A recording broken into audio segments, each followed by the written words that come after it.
Herkese merhabalar. Bugün Samsung Frame TV ile karşınızdayız. Yani çerçeveli model bu. 65 LS03 B modeli 2022 üretimi.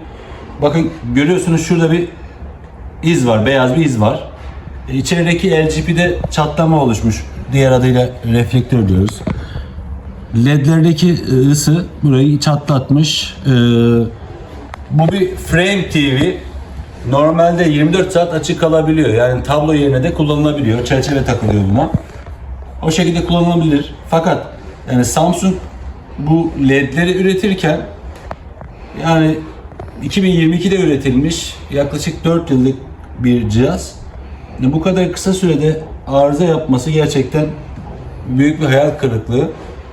Şimdi söküp LED'lerini ve LGP dediğimiz ışık yansıtıcıyı, reflektörünü değiştireceğiz. Evet arkadaşlar, vidasız arka kapağını söktüm. Hoparlörlerini aldım. 4 adet hoparlör var. İkisi burada, ikisi yukarıda. Alıcıgöz ve Wi-Fi modülü. LVDS kablosunu çıkartıyorum. Şimdi kullanılan panel Cisot marka ST 645 TCL üretimi 120 Hz tek LVDS'li. Şimdi mıknatısta bir çerçevesi var. Ekstra takılan çerçeve buna yapışsın diye. Şurada mıknatısları var. Görüyorsunuz. Şurada da var. Şimdi çerçevesini çıkartıp işlemlere başlayacağım.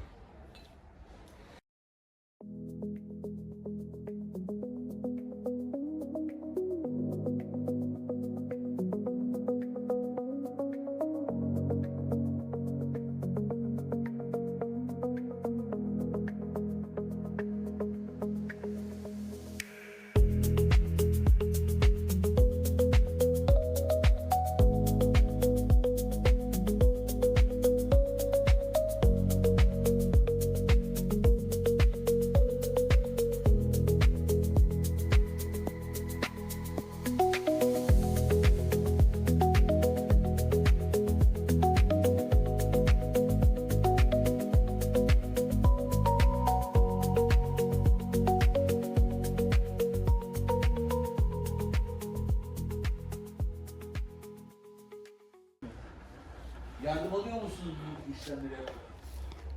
Alıyoruz tabii. O adam keyif yapıyor burada bak. Bakın görüyor musunuz?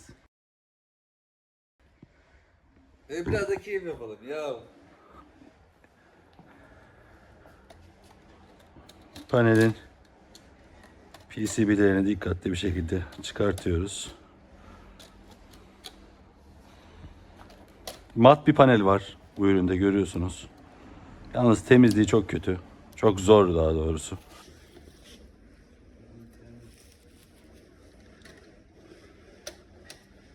Aşırı leke tutan bir panel.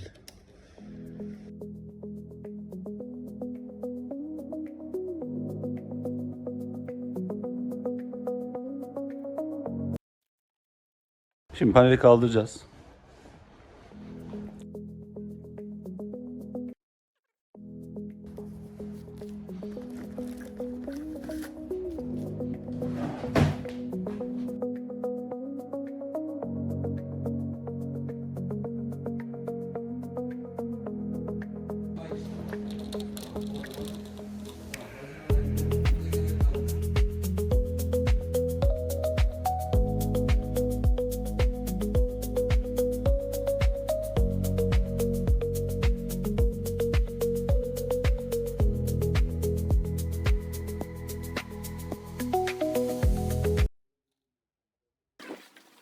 Şimdi sarı katman altta, beyaz olan, beyaza dönüştüren üstte. LED'leri mavi yandığı için QLED özellikli bir televizyon. Önce beyaz katmanı alacağız. Kulaklarından tutuyoruz. Çekiyoruz kulaklarını.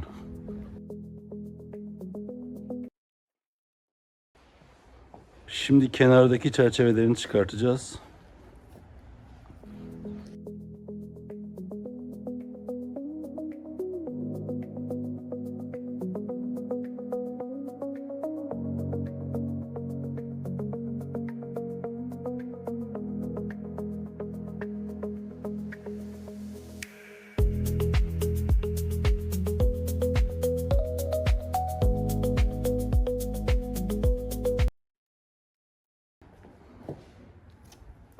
Şimdi sarı renk polarizeyi de alıyoruz.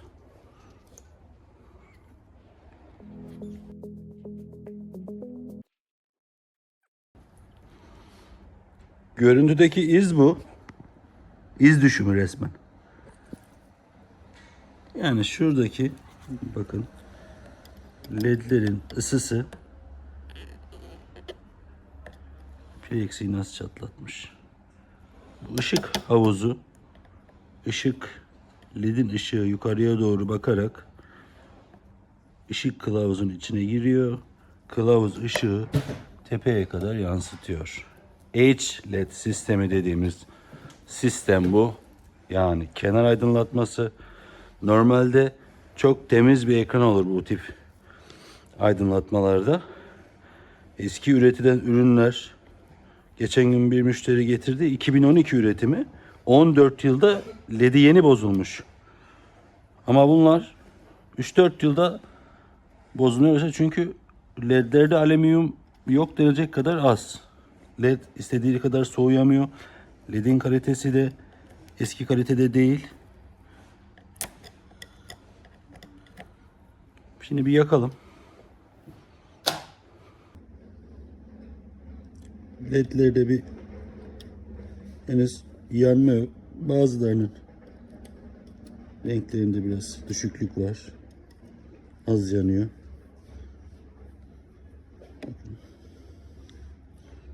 Şimdi hepsini değiştireceğiz. Yani dediğim gibi frame özellikli bir televizyon. Duvarda tablo niyetine kullanılan. Yani izlemediğiniz zaman yine televizyon açık kalıyor. Orada bir fotoğraf olarak tablo görünümlü bir televizyonun ledlerinin daha uzun ömürlü olmasını bekliyorduk herkes gibi. Reflektörünün de tabii. Çünkü bu LGP eski üretilen LGP'ler gibi değil. Daha ince yapmışlar artık. Artık kaç milim bilmiyorum. Çok düşük. 2 kat eti diğerleri. Eski üretimler. Bunlar çok zayıf. Yani ısıya çok fazla dayanmıyor. Şimdi hepsi ikisini de değiştireceğiz. LGP ve LED takımını değiştireceğiz.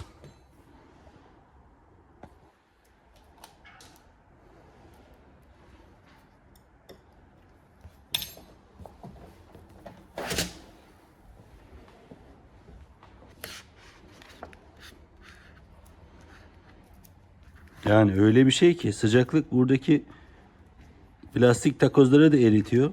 Yapış yapış oluyor bunlar da. Her yere yapışıyor. Yani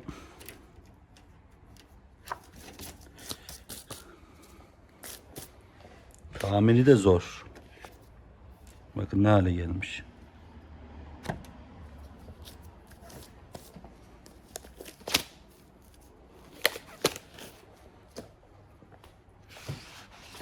Şuradaki plastik takoz böyle gelip böyle dönüyordu normalde. Isıdan dolayı erimiş. Ya çok kötü bir malzeme buradaki de. Yapışıyor bir de.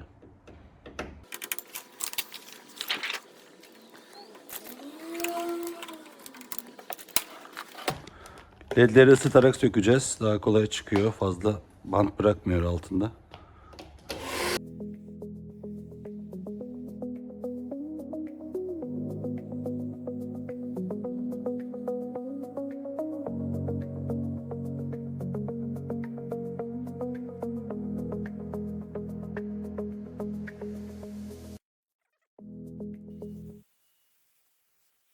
Evet, şimdi banttan geriye kalan parçaları da tiner yardımıyla temizleyeceğiz.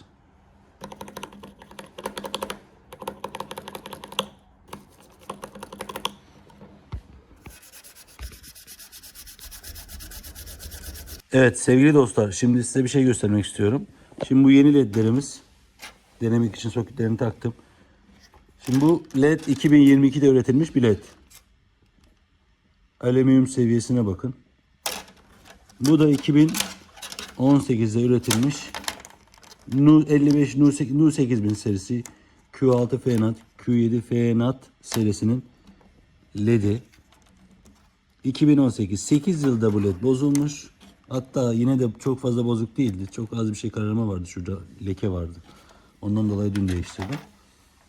Şimdi bu 3 yılda bozulmuş. Bu 8 yılda bozulmuş diyelim. Yani alüminyum farkını görüyorsunuz değil mi? Seviyesini. Şundan yaklaşık şu alüminyumdan bir 10 tane çıkarmışlar herhalde. Bu şekilde maalesef. Şimdi ledlerimizi fişe takıp bir kontrol edelim. Montajını yapmadan önce.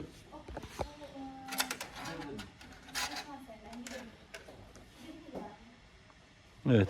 Mavi tonunda yanıyor zaten bunlar. Kület olduğu için bir sorun gözükmüyor. Hemen çekelim. Şimdi ledleri yerine monte edeceğiz. Ruhat Çavdarcı.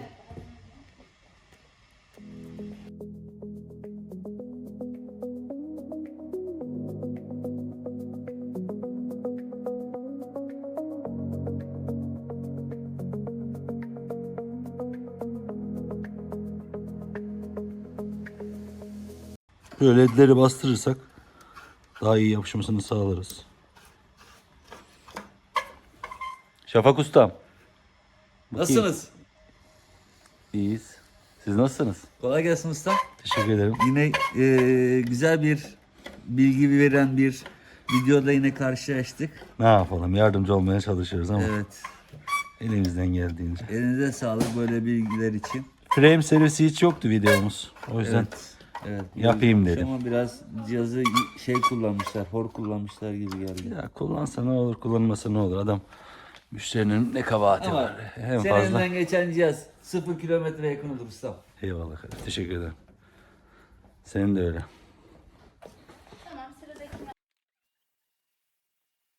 Evet, yeni reflektörümüz yani LGP burada. Şimdi paketinden açıyoruz.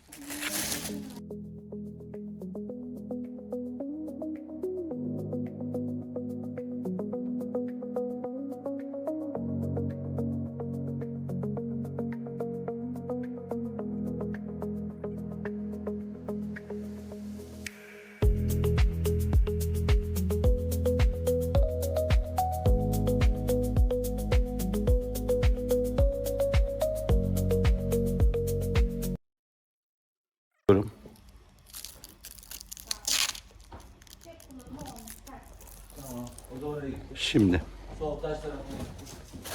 yarım bıraktığım koruyucuyu alttan reflektörü ellemeden alacağım şimdi. Çünkü en ufak bir çizilmede hemen belli ediyor kendisini. Lekeyi, çiziyi. Bu şekilde.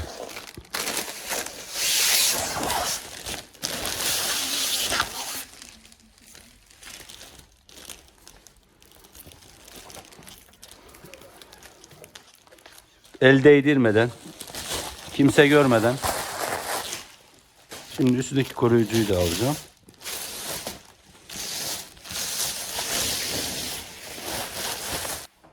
Evet, fiş taktık. Bakın. Temiz gözüküyor, bir sorun yok. Şimdi üstündeki ilk önce sarı perdeyi koyacağız. Ardından çerçeveleri, ardından beyaz polarizeyi koyacağız.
Dikkatli bir şekilde koyuyoruz.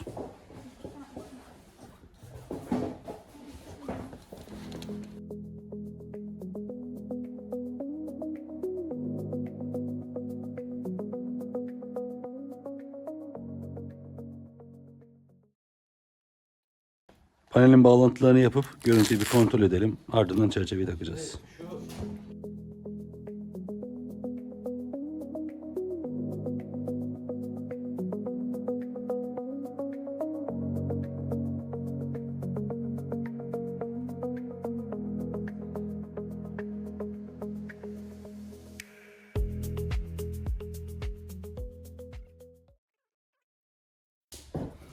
Çerçeveyi takacağız. Dikkatli bir şekilde.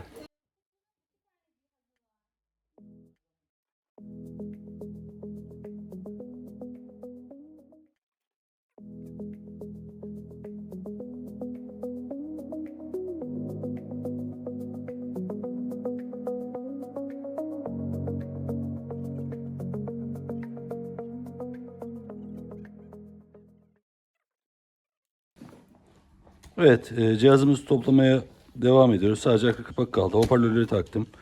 Wi-Fi modülünü taktım. Bantları tekrar yerine monte ettim. Şimdi arka kapağı takacağım. İşlemimiz bitecek.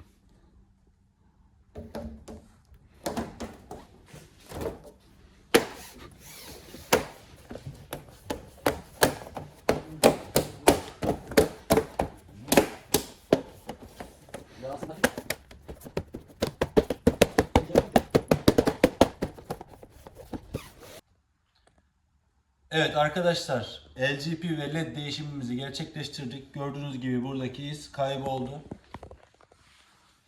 Evet, temiz bir görüntü oldu şu anda. Şuradan çıkış yapalım.